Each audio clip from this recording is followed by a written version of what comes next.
Good afternoon, everybody, and it's nice to be back in Tanzania. You know, after a long time. I love this country. I love the people, and I love the football. My thoughts: this game should have been over after 75 minutes.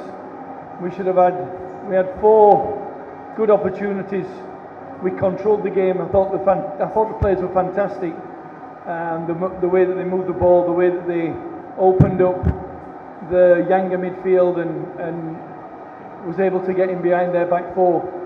But the finishing is what counts in football.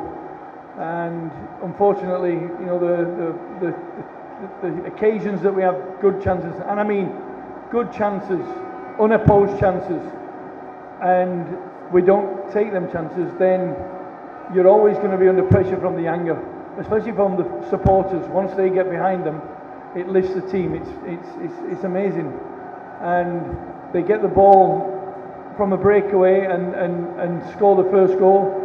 And to manage that, you know, we 1-0's good enough. We kept going, we kept trying, but to concede a second and the way the second was conceded, it's basically football suicide. You do not leave one player at the back and send everybody up, especially in the last minutes of the game.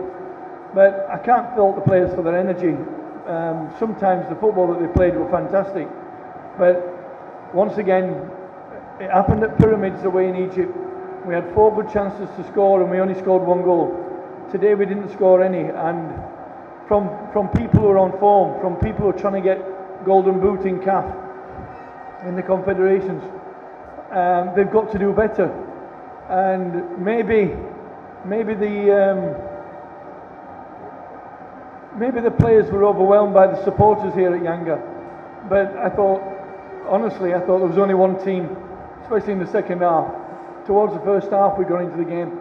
I just thought, had we scored them goals, we'd have got 1, we'd have got 2, we'd have probably got 3, and maybe 4. But unfortunately, you know, credit to Yanga,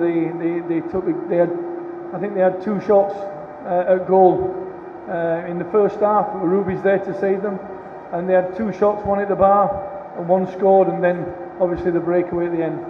So yeah, so disappointing to concede the second goal, but disappointing that we didn't win the game. We had the chances to win the game. Okay, can we take 2 questions for the head coach? Delanka, questions against Yanga. You know, you come to Yanga, like I said, the supporters that 12th man.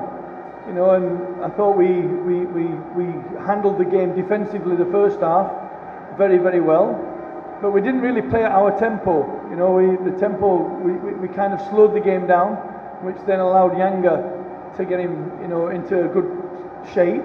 But in the second half, as you could see, we picked the midfield apart. We got at them wide, we got in behind them, and unfortunately that final third is where your bread and butter is in football, and we didn't convert the chances.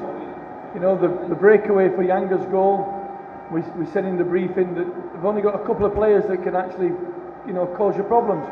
The guy wide and the number 9. You know, we kept the number 9 very, very quiet today. You know, yeah, he had that 1 chance in the second half where he hit the bar. Couple of chances, but the keeper's there to save them. He didn't really, you know, threaten us, and we weren't frightened by him. But at the end of the day, I've got to look at the chances that we missed, and obviously the last 45 minutes, well, 30 minutes, 75 minutes, we were in control. We took the game to Yanga. To come here and take the game to Yanga is different class.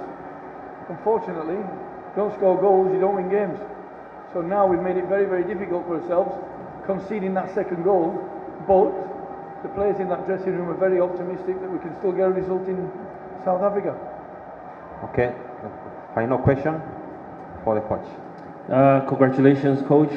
Do you think it was the issue of lack of focus in the last 4 or 5 minutes that led to conceding this goal? And now as we head back to your home field advantage, do you think the 12th man, the fans, would help you, you know, at least do a better performance? We haven't got that. We don't have this.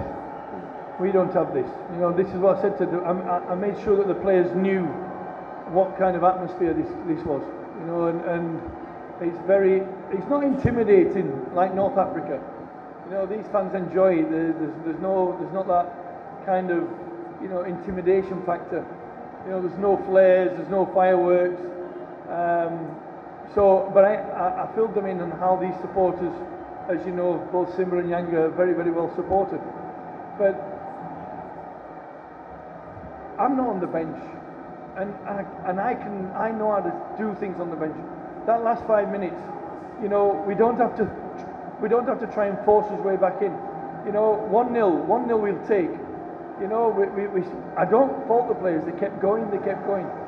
But I'm screaming up in the stand. You know, we've got, and I can't do anything. We've got one at the back. If it breaks down, which it did, and we nearly got away with it. You know, we nearly got away with it. Credit to the defender and the goalkeeper.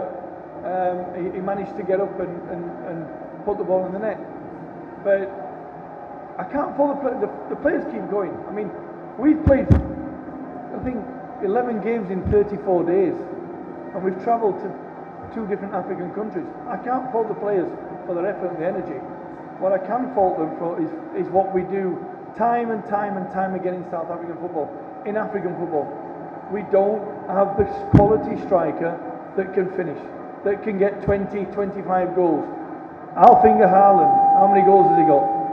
I mean, we can't compare, but that's what our strikers have got to aim for. That's what they've got to look at.